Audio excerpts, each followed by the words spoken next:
Secretaría de Prensa. De repente ya son muy conocidos. El punto es que tienden a pasar rápido por el territorio por la misma velocidad. No es el caso de las depresiones tropicales. Sí, quedan un poco más estacionarias. Exactamente. ¿Verdad? Y eso puede ser mucho más crítico. Todos recordarán, por ejemplo, la tormenta 12E, que al final a nosotros no nos impactó como tormenta. Quedó un campo nuboso estacionario o una depresión tropical estacionaria que terminó generando 10 días de lluvia. O Mitch. Mitch, por ejemplo. Pero, bueno, hace 2 años en el campo depresionario que tuvimos, infortunadamente el propio Día del Padre. Es cierto, tiene razón. Tiene toda la razón. Fue el Día y usted del Padre. Recordará que todo el mundo decía, pero ¿cómo es posible? El Día de la Madre, todo el mundo subiendo fotos de playa y no sé qué, y el Día del Padre, lluvias por todos lados. Es cierto. Pero bueno, el punto es que tuvimos un campo depresionario que quedó estacionado sobre todo el territorio nacional desde el 17 de junio hasta el 27. Estamos hablando de 10 días de lluvia. Wow. Si realmente, ahora mismo no recuerdo el dato exacto, pero puedo asegurarle que llegamos casi a 600 milímetros de lluvia en esos 10 días. Estamos hablando casi del 25% de la pluviometría anual, ¿verdad? Entonces, en ese sentido, yo creo que es importante no confiarnos, ¿verdad? No confiarnos.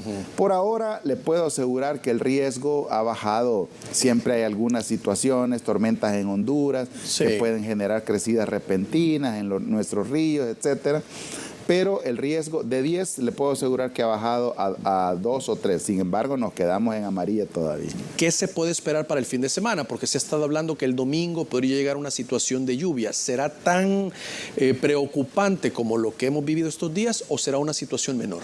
Bueno, todos los fenómenos, don Eduardo, deberían preocuparnos. Todos los fenómenos que dependen de la dinámica hidrometeorológica deberían preocuparnos. De hecho, el Plan Nacional de Contingencia para Eventos Hidroclimáticos, que este año hicimos una revisión pero muy profunda, ahora se basa en al menos 4 suposiciones. Esa es una suposición, tener lluvia focalizada. Ayer expresaba el señor ministro de Medio Ambiente que hemos regresado a las condiciones típicas del periodo lluvioso, ¿verdad? Es decir, el flujo del este, que de repente nos puede dejar tormentas focalizadas, nos puede dejar las famosas lluvias convectivas que tienden a dejarnos cantidades muy importantes de agua. Aunque entiendo que no estamos en invierno todavía, ¿verdad? ¿Cómo no? Realmente sí, realmente estamos ya en el periodo lluvioso, ya estamos... Aunque hemos tenido periodos caniculares también. Bueno, justamente ayer la mayor parte de modelos dictaban que el fenómeno del Niño, empezaba, digamos, empezaba su inicio, mejor dicho. Bueno, se escuchó redundante, ¿verdad? Mejor dicho, se marcó ayer como el día en el que el periodo del Niño o el fenómeno del Niño inicia, y obviamente eso va a provocar que a la brevedad posible, o sea, como insisto, la dinámica hidrometeorológica es bien compleja, pero en el corto plazo deberíamos nosotros tener o empezar el periodo canicular. Se ha estimado que sea entre julio y bien entrado agosto, así es que sí estamos ya en el periodo lluvioso, sí estamos teniendo ya flujo del este.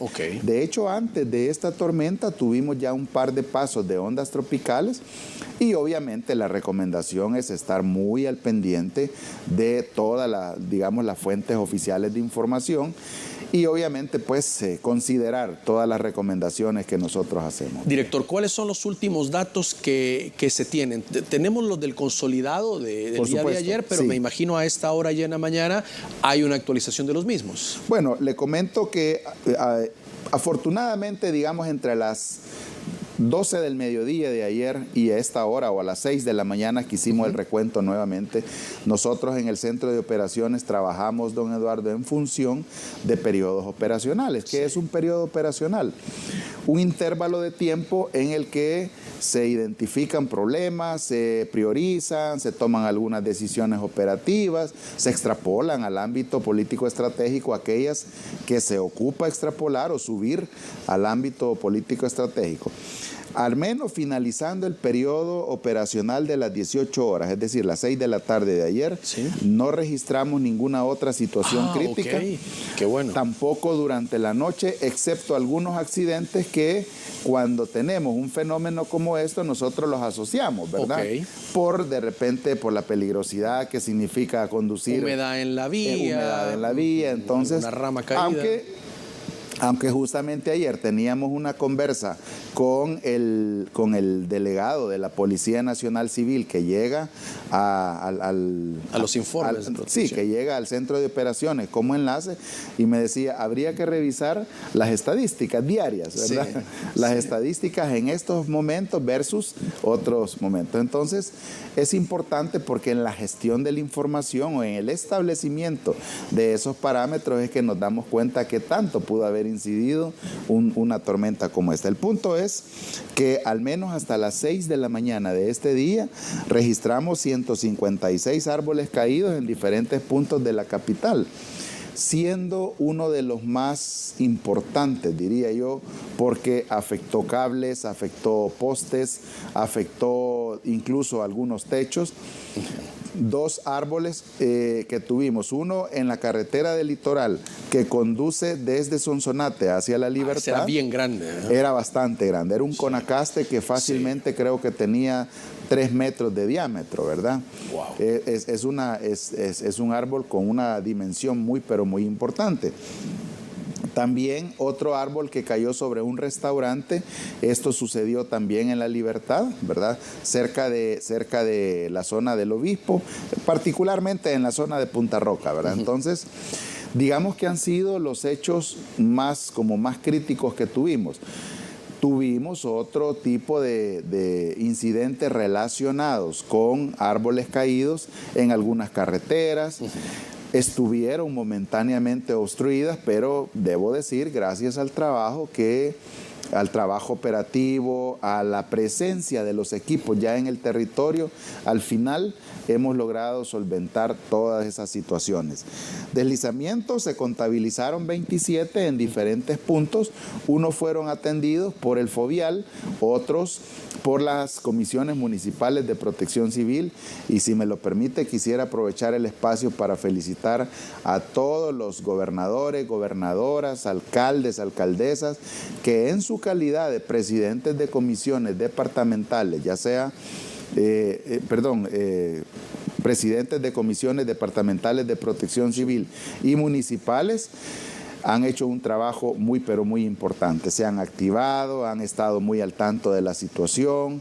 En aquellos territorios que sí o sí ya tienen algún registro de inundaciones, de deslizamientos, de otro tipo de fenómenos, ha habido un monitoreo muy, pero muy importante. Entonces, justo es felicitarles y agradecerles por sumarse a este esfuerzo, ¿verdad? Como le decía, bueno, tuvimos 2 ríos desbordados. Estos ríos realmente fueron el único desborde que tuvimos. No ha sido nada extremadamente crítico, excepto algunas viviendas que resultaron anegadas, ¿verdad? Esto sucedió el domingo 7 de junio en la zona de Texistepeque, Santa Ana Norte, Quebrada Las Negritas, y el río Amayo también en Texistepeque, Santa Ana Norte. Digamos que en fenómenos, o mejor dicho, en incidentes críticos, podríamos decir que eso ha sido una de las situaciones más relevantes. Ahora, al final, don Eduardo, no deberíamos tener que hacer uso de los artículos de la Ley de Protección Civil que dictan que todas las personas tienen la obligatoriedad de acatar este tipo de disposiciones. No deberíamos, si viviéramos en un país en el que desde que empezó toda esta, formación, todo el conocimiento de la prevención de riesgos, de la mitigación, de generar cultura de prevención, ha sido un tema que en años atrás realmente estuvo totalmente olvidado, ¿verdad? Entonces nosotros tenemos claro, hemos empezado una ruta que hemos trazado, incluso de acuerdo al plan estratégico que nos ocupamos de escribir y lo presentamos hace 2 años básicamente a toda la sociedad salvadoreña, que va a tardar mucho, pero mientras llegamos a comprender, o mejor dicho, mientras llegamos a adquirir el carácter de resiliente, es decir, tener la capacidad de poder sobreponernos de manera individual y de manera colectiva a este tipo de fenómenos, sí o sí es nuestra responsabilidad velar por la salvaguarda de las personas. Y si eso implica que hay que hacer uso de todos los cuerpos de ley necesarios para que acaten la recomendación de evacuar, no quedarse en una zona de riesgo, definitivamente habrá que hacerlo, ¿verdad? Habrá que hacerlo. Yo le puedo asegurar que ahora las quejas o la incomodidad que se genera al dictar que es obligatorio acudir a los albergues, yo prefiero que las personas estén incómodas porque se les obligó a ir a un albergue, que estén incómodas velando a un pariente, ¿verdad? Ahora, antes decían, es que es el tema de seguridad, es decir, si yo me voy, se pueden meter pandilleros a mi casa, o decían, alguien va a llegar y me va a robar el ganado, o se van a meter a mi casa y me van a robar. Hoy hay un tema de seguridad controlado. Entonces, totalmente. Es más la gente que dice, no, sí, está crecido, pero no va a crecer más, todos los años pasa lo mismo. La gente que cree saber qué es lo que va a pasar, quizás es mucha de la gente que no quiere evacuar. Y esa es parte de, infortunadamente, don Eduardo, el riesgo se constituye a partir de al menos 3 variables. La primera es la probabilidad de que la amenaza se materialice, es decir, la probabilidad de que el río se desborde, ¿verdad? Sí. La probabilidad de que se genere la inundación. La segunda, infortunadamente, depende de nosotros y son los factores de vulnerabilidad. Más allá de la vulnerabilidad física, económica, ambiental, a veces lo que más pesa es el factor social de vulnerabilidad cultural. Porque culturalmente yo crecí en un ambiente, no, si tanto ruido que hacen, si aquí hemos estado con el agua hasta aquí y nunca nos ha pasado nada. Si apenas ha llovido tanto y lo más que va a llegar es hasta la rodilla. Todos los salvadoreños debemos comprender, don Eduardo, que la variabilidad climática está generando diferentes condiciones que no son las mismas de hace 30, 40, 50 o 60 años.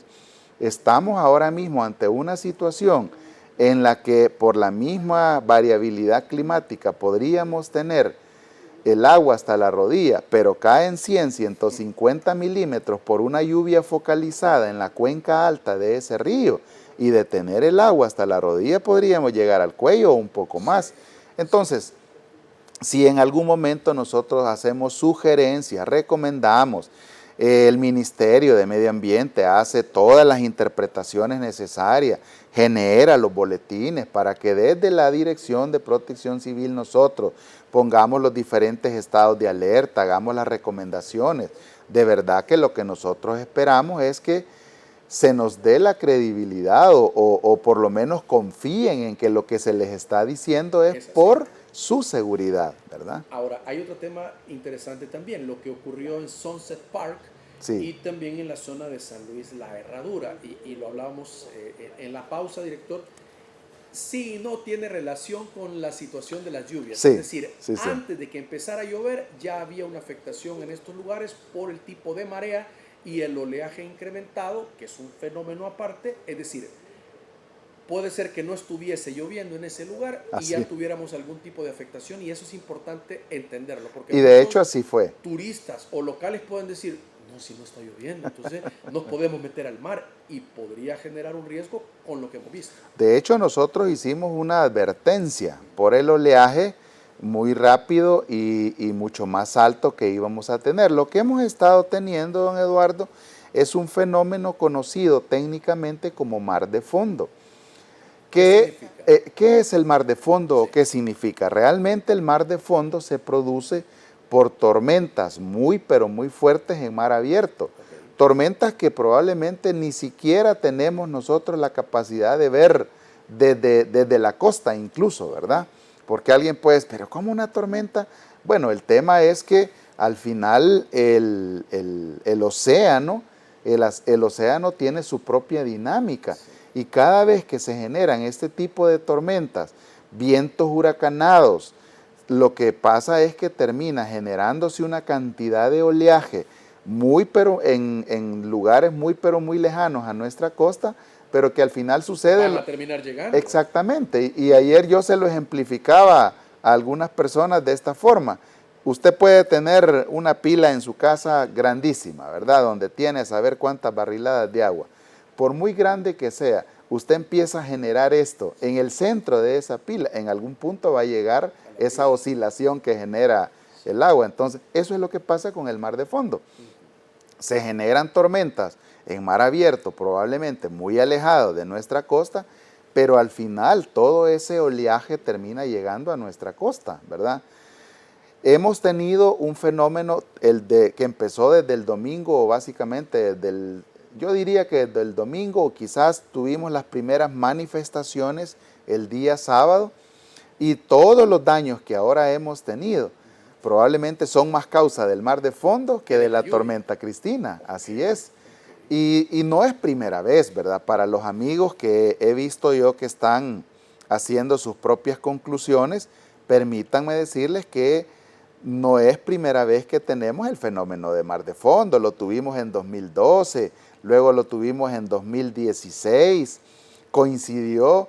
Mire qué interesante, coincidió porque entre el 2014, 15 y 16 también tuvimos niños, ¿verdad? Sí. Entonces, director, perdón, esa imagen es impresionante, la que estamos viendo sí, en pantalla, es la maquinaria de obras públicas, efectivamente, parte de protección civil, abriendo el espacio a la bocana, ¿verdad? Exactamente. Parece que esto es San Diego, sí, y es otra situación complicada también, que se vuelve en algunos puntos, lo que hablábamos anteriormente, que se puede dar una crecida repentina porque se cierra completamente efectivamente la salida del agua y genera una gran complicación para un sector en específico. Y ya que estamos viendo esta imagen, y creo que en mejor momento no pudieron haberla presentado, el problema del mar, uno de los problemas principales, don Eduardo, del mar de fondo, es que termina asolvando, o en buen salvadoreño, termina acumulando una gran cantidad de arena en las bocanas de los ríos o en los deltas de los ríos,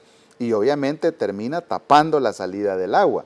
En el preciso momento que eso ocurre, empezamos a ver un crecimiento gradual del agua en todas las comunidades cercanas. Y por eso decía yo, puede ser. Y escuchábamos algunas personas cuando llegábamos al territorio, tanto alboroto decían, tanto ruido, si esto no es primera vez que pasa, estamos claros que no es primera vez que pasa, les decíamos nosotros, pero recuerde que ahora mismo no solamente es el mar de fondo, tenemos una tormenta que, de acuerdo a los informes, podría dejarnos entre 100 y 120 milímetros de lluvia cada día. En 3 días estamos hablando de 360 milímetros de lluvia. Significa que lo que ahora para usted puede ser algo totalmente normal, en 2 o 3 días va a ser una situación muy compleja, ¿verdad? Entonces, a partir de todo ese análisis es que definitivamente nosotros consideramos que sí o sí había que evacuar a las personas. Director, decíamos, vamos a hablar del tema de los albergues. Los datos que teníamos, 180 albergues preequipados, 11 estaban activos a nivel nacional, 225 personas resguardadas, 106 adultos, 119 menores de edad, es decir, 76 familias. La pregunta es si al día de hoy se mantiene igual esta cantidad o estas personas ya regresaron a sus casas. Muy buena pregunta. Definitivamente se mantienen todavía en los albergues. Inmediatamente después que las condiciones mejoran, hablando meteorológicamente, es decir, la tormenta se disipó, aunque quedaron remanentes, todavía tenemos algunas lluvias, y aunque la situación aparentemente ya no es una situación inminente de peligro, ya salió el sol, y esa es una característica muy importante de los albergados que me gustaría comentarle. ¿Ven el sol? Todas las personas ven que sale el sol, yo me voy. No, sí, pero mire, yo me voy, dice. Entonces, ¿cuál es el punto? Sí. Que inmediatamente después de que todas las condiciones mejoran, hay algunos procedimientos operativos que sí o sí se tienen que ejecutar. En el plan de contingencia para eventos hidroclimáticos nosotros le denominamos la fase de rehabilitación. ¿Qué vamos a rehabilitar? Que tengan los servicios esenciales, ¿verdad? Y ayer justamente el señor presidente de ANDA decía, nos estamos ocupando de que el agua esté llegando en la cantidad necesaria y en la calidad que debe estar llegando, ¿verdad? Entonces, este tipo de fenómenos tienden a destruir, digamos, servicios esenciales, no solamente postes que se caen, sino se rompen tuberías, se rompen. Entonces, ¿cuál es el punto? ¿Y por qué siguen albergadas las personas? Hay que constatar cómo están sus viviendas. Todavía este día vamos a tener algunas manifestaciones del mar de fondo. Entonces pedimos que por favor tengan calma. No se le está sacando a nadie, se le está proveyendo su alimentación. Es un compendio de instituciones aglutinadas en una función que se denomina Comisión Técnica Sectorial de Albergues, o mejor dicho, en una comisión técnica que se denomina de albergues temporales que ejecutan la función de administración de los albergues. Y no solo es alimentación, es de ninguna manera, así es. Asistencia psicológica si alguien necesita. Efectivamente, la comisión es coordinada y administrada por el Ministerio de Gobernación y Desarrollo Territorial a través de la Dirección de Albergues, pero también se suma el despacho de la primera dama, el CONAPINA, el Ministerio de Salud. Se garantiza que los programas regulares de salud no tengan interrupción para las personas que están albergadas. Se verifica que los niños, las niñas tengan un estado tanto emocional, ¿verdad?, como físico óptimo mientras están albergados, y obviamente después se sigue con su programa regular de atención, ¿verdad? Entonces el punto es que no se le está sacando a nadie. Viene una parte muy importante, o viene una fase muy importante, don Eduardo, que es la de empezar a la brevedad posible la evaluación de daños y el análisis de necesidades, ¿verdad? Ese es un tema muy importante. Mientras llega eso, les decimos a los amigos, a las personas que están en los albergues, que no se desesperen, se les ha brindado todo. Y yo le comentaba en la pausa que todos los albergues que ahora están preequipados, es decir, los 180, cumplen con todas las normas mínimas que en algún momento se establecieron a través del proyecto de la esfera, hoy con la carta humanitaria, el espacio digno para las personas, la cantidad de agua necesaria por día. Hasta de servicios. Exactamente, la cantidad de servicios sanitarios, la vigilancia de lo relativo a agua, saneamiento, promoción de la higiene, la salud de las personas, la alimentación, la seguridad alimentaria, mejor dicho. Entonces, el tema es que dando cumplimiento a todas esas normas, realmente las personas lo que necesitan es tener paciencia a fin de que mientras desarrollamos toda la evaluación y se dictan cuáles son las pautas en las que la asistencia humanitaria debería seguir su curso a partir de que el fenómeno ha terminado, pues lo mejor que pueden hacer es estarse en el albergue. Otro tema importante es el tema de la pesca artesanal. Sí. La pesca está restringida y ahí me imagino más por el mar de fondo que por la lluvia. Sí. Y es un tema que, pues sí, la gente puede decir, bueno, nuestra forma de sustento, pero igual que la evacuación es un tema de seguridad. Meterse en una embarcación con el mar de esa forma es un riesgo para nuestros pescadores, ¿no? Ese es un tema muy importante que definitivamente debe abordarse desde la perspectiva afectación de la economía familiar, afectación también incluso de la provisión de los productos que ellos van, pescan y ofrecen, ¿verdad? El abastecimiento de los mercados.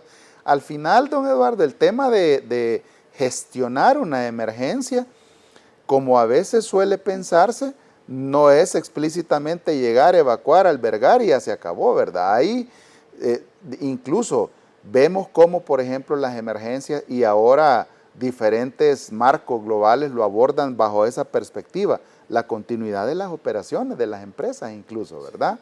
¿Qué pasa si de repente hemos tenido afectación en una carretera que suele ser la carretera que más se utiliza para transportar materia prima, para llevar productos a los diferentes puertos? La conectividad vital. Exactamente, incide en la economía. O sea, si lo vemos desde la perspectiva de desarrollo,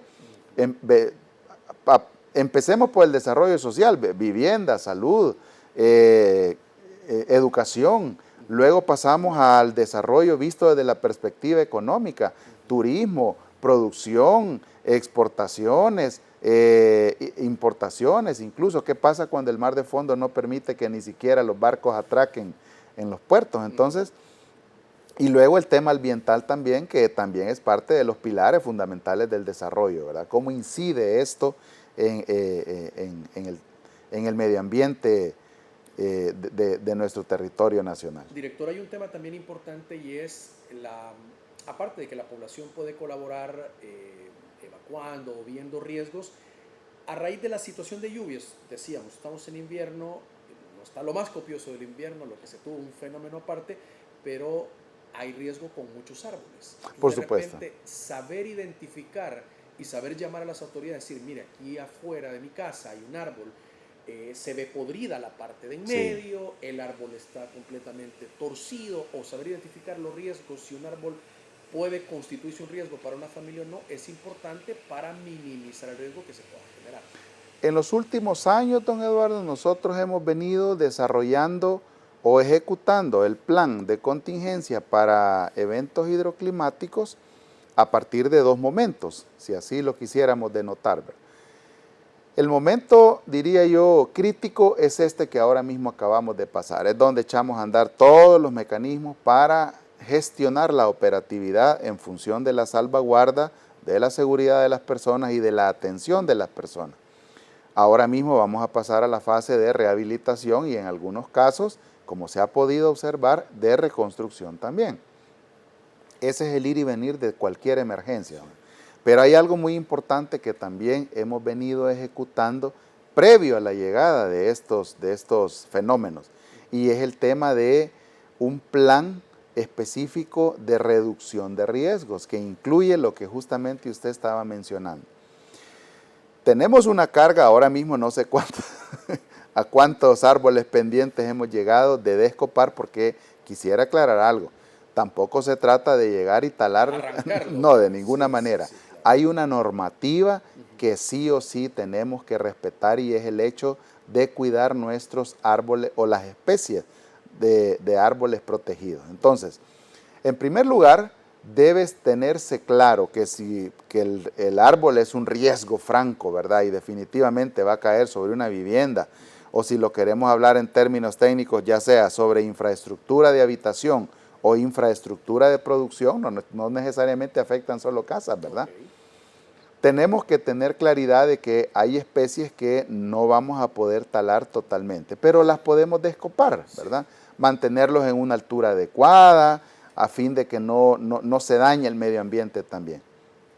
Pero hay algo que a mí me gustaría también, digamos, denotar en este momento, y es el hecho, ¿por qué esperamos que el árbol adquiera una altura tan importante? O sea, yo sé que es parte de la cultura que tenemos que ir generando gradualmente, pero también hay que considerar, don Eduardo, que hay especies de árboles que definitivamente no son para tenerlas en nuestro patio, ¿verdad? Y menos en la franja estrecha de la acera, ¿verdad?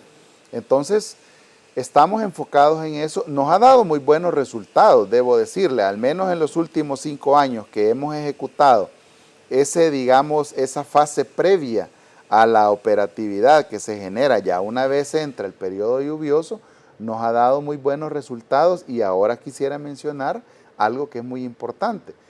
Ya no solamente es el cuerpo de bomberos y protección civil que andan descopando los árboles o cuando definitivamente no hay otra opción, talándolos también. Ahora se han sumado las compañías de energía eléctrica. Sí. Y quiero también aprovechar el espacio para felicitarles. Yo sé que al final es protección de sus activos, porque cada vez que una compañía instala un poste, genera cableado, o mejor dicho, ponen un cableado entre un punto y otro, esa es una inversión, ¿verdad?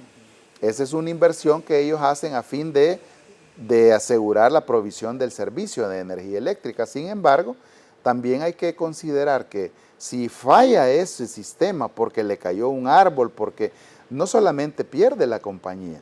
¿Cuántas veces hemos escuchado? Bueno, yo tenía mi refrigerador lleno, acababa de hacer súper y ahora no sé qué hacer porque dicen que va a tardar no sé cuánto. Entonces, ¿por qué llegar a ese punto?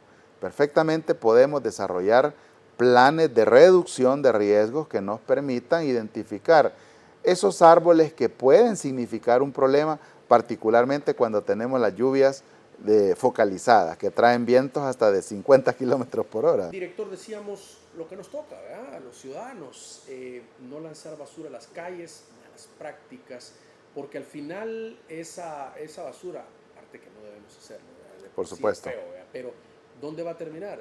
Tapando la alcantarilla, generando una inundación, o si se logra ir en la alcantarilla, va a terminar en el mar, va a terminar en un río, o sea, termina contaminando y pues no es eso, o sea, y es responsabilidad de cada uno.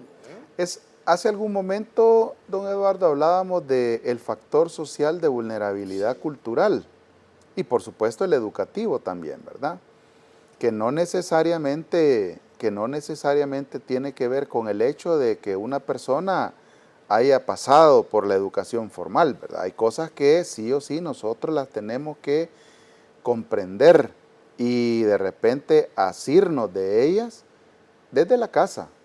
En la casa me enseñan a mí que la basura no debe tirarse donde se me antoja. En la casa me enseñan a mí que para eso hay basureros, que si tengo mi vehículo deberían dar una bolsita, colectar ahí toda la basura y posteriormente buscar un lugar donde depositarla. Le comentaba de algunos lugares que he tenido la oportunidad de visitar que ni siquiera hay basureros en ningún lugar. Porque la gente se la lleva. Y le preguntaba yo a la persona, ¿y aquí por qué no hay basurero? Es que aquí nadie bota basura, me decía. Wow. Todo mundo anda en su mochila y hasta generan las modas, ¿verdad? Andan su bolsita, andan su bien pique ahí, bien bonita, van depositando cada cosa y cuando llegan a su casa hacen la clasificación de lo orgánico, lo sólido y de repente hasta lo reciclable, ¿verdad? Entonces, hay cosas que deberíamos nosotros de verdad tomar muy en serio y es el hecho de qué estamos haciendo con nuestros residuos sólidos.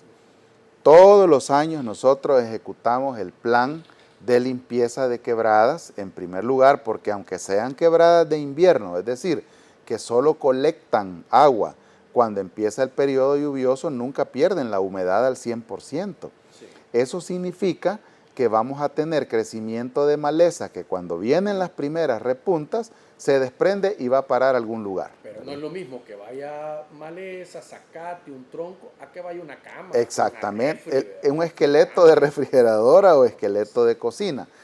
Sí. Definitivamente hay que hacer conciencia, hay que tomar la responsabilidad que nos toca, don Eduardo, y aceptar que hay muchas cosas, hay muchos riesgos que nosotros mismos los generamos. Es decir, en el preciso momento que yo creo que lo mejor es tirar la arena o la grava que me sobró de algún arreglito que hice en la casa a la calle para que se lo lleve el agua. ¿A dónde termina eso? Termina asolvando el lecho de los tragantes o los colectores y eso provoca que la capacidad hidráulica que pudo haber tenido para evacuar todo el agua lluvia o todo el agua que de repente llega sea mucho menor para la que fue construida. Y luego resulta que lo más fácil es echarle la culpa a alguien y no necesariamente al que depositó todo eso, ¿verdad? Entonces, es importante ser muy acuciosos en lo que estamos haciendo con todo lo relativo al manejo de los residuos sólidos. Hoy hay diferentes formas, una de las cosas, porque al final los hijos también generan cambios conductuales en uno, no solamente uno en ellos. Yo tengo ya no sé cuántos años de no utilizar una pajilla, obviamente cuando es estrictamente necesario, sí, ¿verdad? Ni modo. Pero me decía mi hija hace muchísimos años, ¿verdad? Me decía, cada pajilla que vos utilizás termina en las narices de las tortugas, me decía, por un video que ella vio, ¿verdad? Entonces, después salió una moda hasta de pajillas.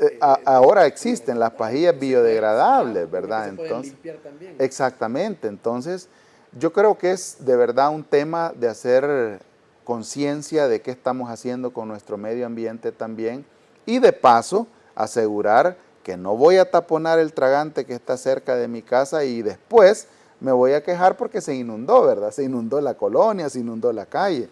Es importante, ¿verdad? Nosotros, insisto, previo a la entrada del periodo lluvioso, desarrollamos en el marco del mismo plan de reducción que le comentaba, limpieza de tragantes, limpieza de quebradas, en algunos casos se hacen hasta pequeñas obras de mitigación. Si lo vemos desde nuestra competencia, hay obras mucho más importantes que ejecuta el Ministerio de Obras Públicas, el FOVIAL, a fin de minimizar la posibilidad de que una amenaza se materialice. Ahora, otro tema también importante es identificar hundimientos de tanta filtración de agua en diferentes sectores, porque eso puede ayudar a que sea una reparación de la autoridad menor a cuando ya se forma una carga. Claro, sí, y eso es muy importante, y de hecho también nosotros desde la Dirección de Protección Civil hemos digamos, promovido la generación de una comisión que tiene que ver particularmente con ese tipo de fenómenos, en la que está no solamente el Ministerio de Obras Públicas, sino el Ministerio de Medio Ambiente y otras instancias que generan información científica relativa a ese tipo de fenómenos. Hay una buena cantidad de cárcavas que se generaron particularmente en el área metropolitana, don Eduardo, que ahora están siendo tratadas, ¿verdad?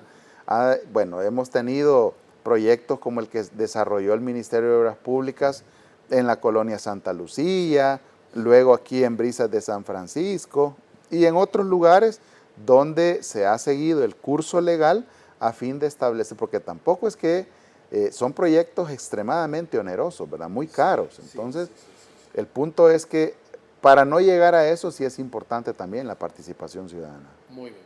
Director, queremos agradecerle que nos haya acompañado esta mañana. Importante la recomendación hacia la población y también a estar atentos a los canales oficiales, por supuesto, ustedes, y la información que nosotros replicamos y procesamos de lo que emanan las autoridades, que es información confirmada de lo que está ocurriendo en nuestro país. Muchas gracias a ustedes también, don Eduardo, por la invitación. De verdad que yo siempre digo, estos espacios para nosotros son muy importantes. No solamente advertimos a la población, recomendamos, sino que espero yo también generar cambios conductuales, ¿verdad?, en aquellos que todavía no comprenden que con el simple hecho de llevar mi basura hasta la casa estamos haciendo un gran aporte al Sistema Nacional de Protección Civil. Muy bien, gracias por acompañarnos y gracias a ustedes.